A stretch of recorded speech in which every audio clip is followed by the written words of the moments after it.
Assalamu Walaikum. In this video, how to make a dotted trend line in Google Sheets.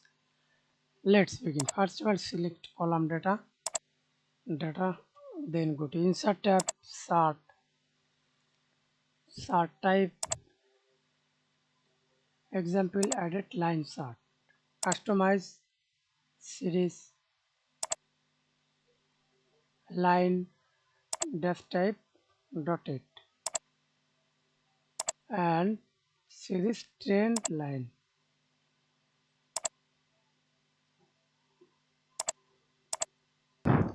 Edit data labels, error bars,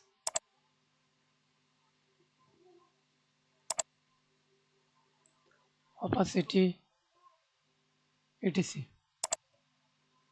Thanks for watching video. Please subscribe to my channel, like, comment, share, change color